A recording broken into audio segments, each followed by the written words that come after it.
I do not think the vast majority of players should summon tomorrow for Rygar. If you want to, we will still have a pulse party, link in the description and the top pinned comment. But in this video, I kind of want to take you through my thinking why. I did a huge guide on him yesterday, a lot of very thorough testing, I thought, and I think the answers you can find in there. But here I want to give you like the TLDR, and I promise this is not going to be another super long one, just a 12-minute video. Though I don't hate this character, I really think no one should be using their ancient summons for him. At the end, I'll tell you the couple specific cases in which case you should. He's also on rate up with Thallen. We'll talk about Thallen at the very end as well. Thallen's a really good fighter. He's a really cool hero. He's Esotericist and Arbiter, but you should not seek these banners out for the non-lord. You should always be targeting ancient banners with your precious ancient summons because of who the lord on rate up is. And as nice as Thallen is, it's not like he is Carnelian or Dasami or even Pelagio, something like that. And he's certainly not Ardia, right? He's not cream of the crop. He's just a very good ancient exclusive hero. So when it comes to Rygar, I would say as a lord, as a legendary lord, he's pretty disappointing, his lord skill. As a non-lord, just a hero, he's a very good fighter. However, let's do some comparisons, right? Let's head in over here. You can see I'm on fastidious.gg, my website, and I'm sorting by all the nightmare fighters in the game. Comparing him just to these guys when they're at A0, and remember, all these guys have a lot more potential to get a lot higher than A0.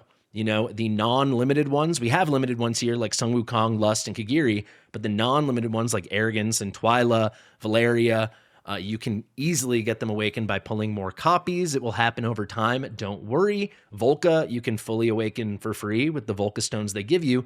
And the limiteds, you can pull on their banners, get lucky, or they're great candidates for your unpolished soul stones. The number one choice of this bunch is going to be Sun Wukong, and then Kagiri as well. Kagiri becomes an entirely new DPS machine at A3 and then A5. Rygar, for almost all of you, will stay forever at A0. I mean, not many of us pull multiple copies of ancient exclusive legendary lords, and he is not good enough for your polished soul stones, your legendary soul stones that go on your Ingrid and your Praetus and your Valderon, stuff like that. So what it all comes down to is when he's at his base, which is where he's going to stay, I'd say he's comparable to most of these guys. His DPS is not to the level of Sun Wukong. It's a little better than Kagiri. It's kind of right on par, maybe a touch above Lust, and right even with an A0 Arrogance or an A0 Twyla.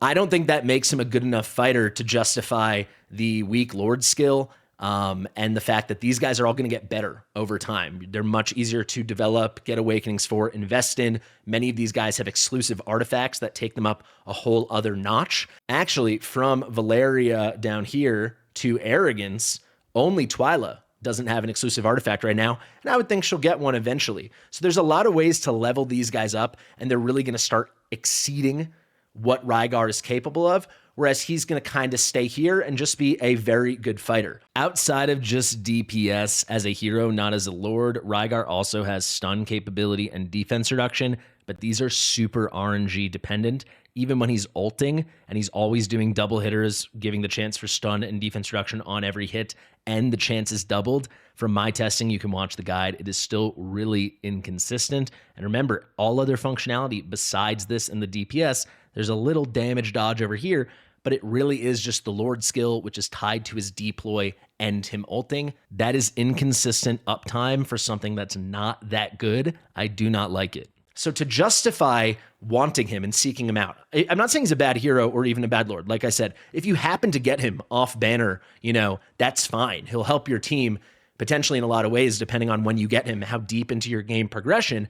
But if you get him and you want to use him, he needs to be replacing another fighter, essentially. If you're running a nightmare comp and you're not using Tordor because you're using Rygar, yes, people asked, you can run Tordor and Rygar together, but that's a really specific, unique, good problem to have. I don't think that's so worth addressing. Typically, you're running him because he's your lord, and then you're going to want three other nightmare units, and they're going to be fighters most of the time. Maybe you got Hotson in there, maybe you've got Yuri in there, but you know, to get that maximum nightmare bonus, the 35% attack speed post-deployment, you need 4 units, right? You need at least 4, if not 5, in your faction comp. Typically, you're going to run 4. So if you're bringing Rygar, you're replacing one of the units you could have brought. With Tordor as a lord, this works out brilliantly because Tordor does not need to be deployed, and Tordor's a tank, so if you bring him, you're getting a new functionality. Rygar is just another fighter. And as we discussed, a very good one, but not a top S plus tier one. You know, let me make myself a little smaller. Comparing him to these guys, I'd say when she's at A0, he's better than Valeria, though for certain content he won't be. Volka's strictly unique, and she is a better hero. Twyla at A0 is better, but part of the reason Twyla gets S plus is because how she can develop on your account as you get the bond skill with Hex and as you get more awakenings. Sun Wukong is better. I would say even Lust is better, even though Rygar at base has better damage than Lust at base. She has the whole rage regen capability. I'm talking about Rygar as a hero right now, not a lord. Kagiri with his stripping is super special. And then Arrogance, a very good DPS comp when Arrogance is at A0. His anti-air, his huge range, his damage over time, all these crazy things he can do definitely elevate him. So you can see I'd probably rank Rygar as a fighter, just in terms of a hero, as an S. So even though he's good, he needs to be better than all these guys to justify bringing him, because if you don't know from his Lord skill, and I suggest you go watch my guide, he needs to be deployed. His Lord skill only takes effect when his ultimate is triggered, which means you need to deploy him. He needs to be on the battlefield. Unlike Torador, who does not need to be deployed, he can just sit on your bench, or Torador's not stealing a fighter spot, he's actually double dipping and serving as your tank. So Rygar's just way less desirable in that aspect. Is he better than Wrath?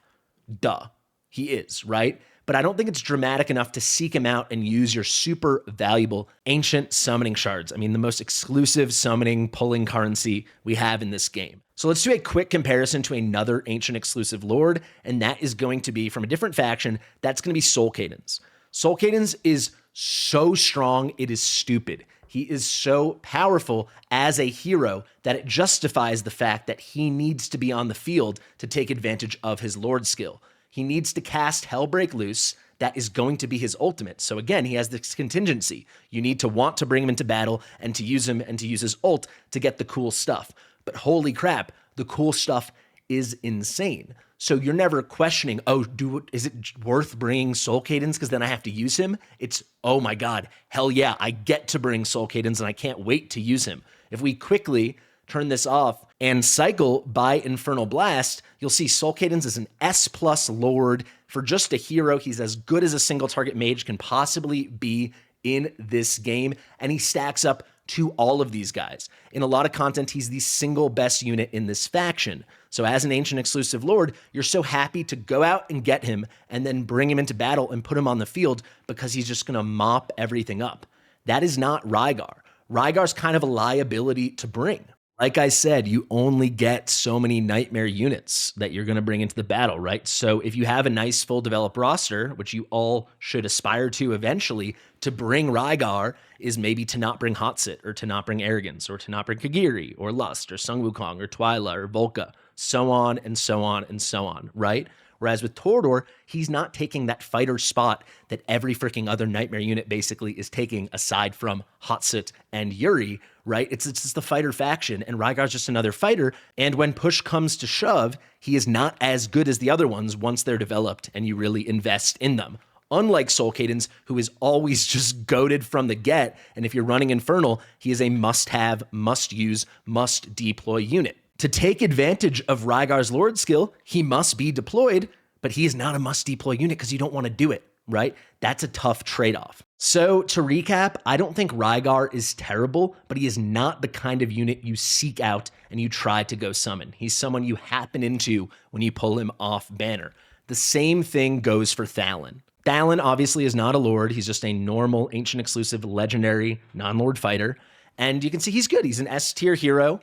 There's certain content he's phenomenal in. He's unbelievable in Gear Aid 1. He's fantastic in Gear Dungeon 1, aka Gear Aid 4. He has nice usability in Guild Boss 2 just because he's an Arbiter. And then you can see he can kind of perform in some other places. AMR, he's great. He can help you with progression stuff. He's nice in Conquer, but he's not some, oh my God, game-changing unit. He can help you progress, but that's kind of it. He's an S-tier hero. So you're not seeking him out. I hope I made it clear that you're not seeking Rygar out. That's where I stand on this banner. So I told you at the end, I'd say who should summon on this banner? Well, it's a couple people. If you're a big whale or a kraken and you've got a lot of ancient summons and you just want to use them, then use them. You don't need my advice. You'll have fun. You very often won't even hit the banner units. So who knows? Maybe you pull Ingrid, or maybe you pull Ardia or Paredes or Yurden for your BP, whatever you need, right? If you're that kind of person, of course, pull, do what you want.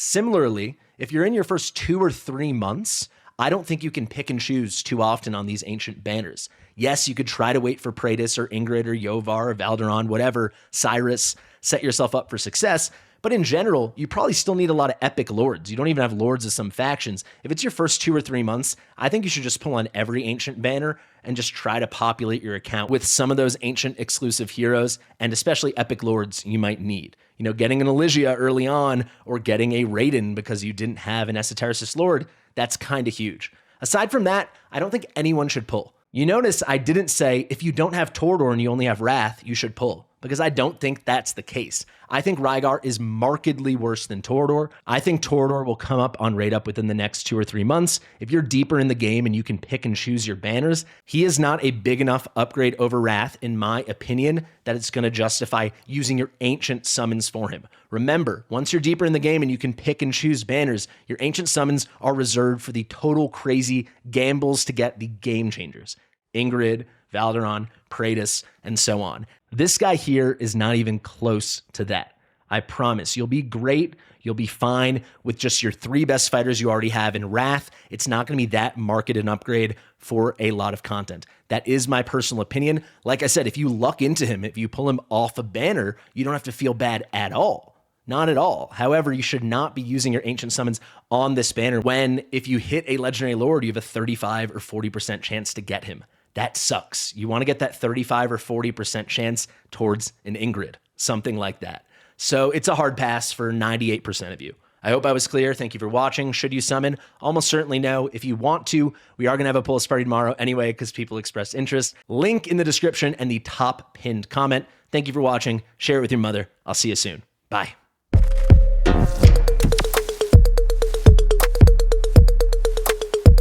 Fastidious.